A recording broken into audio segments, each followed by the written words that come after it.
Alors, en France aujourd'hui, le tabagisme est encore un énorme problème de santé publique. Une personne sur trois en France fume entre l'âge de 12 ans et l'âge de 70 ans.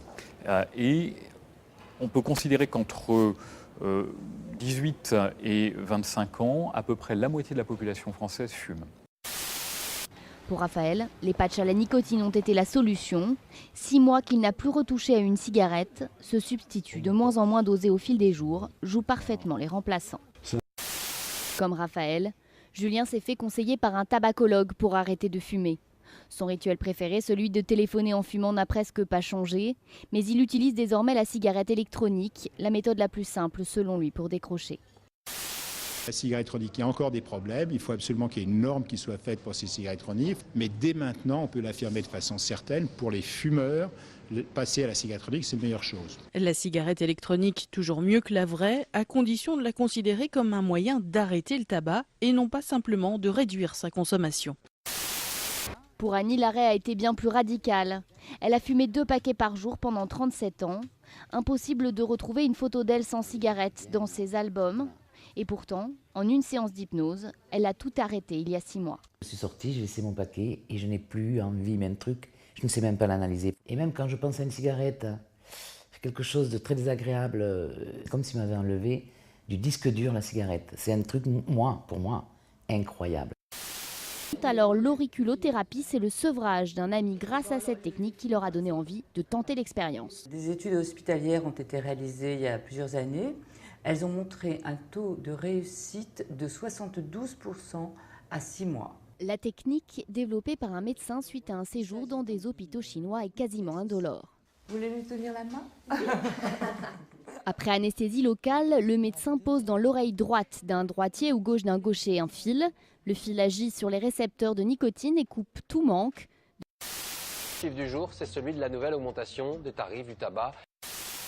Bonjour. Près de 290 milliards d'euros de chiffre d'affaires, plus de 29 milliards d'euros de bénéfices. Voilà le joli pactole que les 6 plus grands noms du tabac ont amassé en 2010. Ces 10 dernières années, 43 000 milliards de cigarettes ont été fumées tout autour du globe. Un joli business qui tient de l'exploit.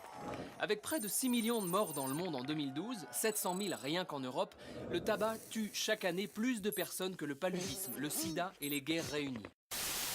Conclusion, une hausse modérée du prix du paquet, ça n'aide pas les fumeurs à arrêter, ça ne résout pas ce problème de santé. En revanche, ça fait du bien aux finances publiques. Toutes taxes confondues, la cigarette a rapporté l'an dernier 13,8 milliards d'euros dans les caisses de l'État. Dernière trouvaille en date, la bille au menthol, dans le filtre. Grâce à elle, partout dans le monde, les cigarettes sont devenues un gadget. Parfait pour les plus jeunes, adieu la mort, bonjour le fun. Sauf que si le menthol adoucit le goût en bouche et rafraîchit la gorge, il embarque également la fumée plus profondément dans les poumons, causant plus de dégâts et de dépendance. Est-ce que ça a créé des liens entre vous d'arrêter en même temps? C'est incroyable, hein. Stupéfiant. Quand Violaine est en rage, je lui donne du liquide, par exemple. Et quand Antoine n'a plus de batterie, je lui Tu prête ma l'injectes de cigarette. temps en temps. Directement. C'est très important. La solidarité entre ex-fumeurs, comme la solidarité entre fumeurs qui se les gèlent sur le pas de l'immeuble, est quelque chose de très précieux et qui permet de soutenir l'arrêt. Bravo.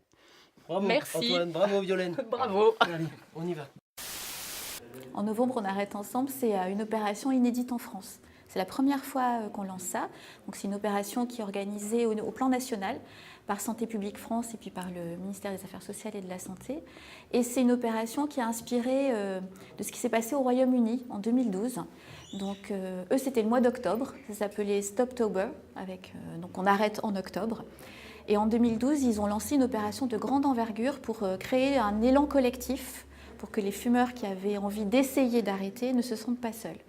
Et de cette opération, ils ont constaté qu'il y avait vraiment une réelle réussite, puisqu'ils ont eu 50% de plus de tentatives d'arrêt par rapport au mois d'octobre des années précédentes.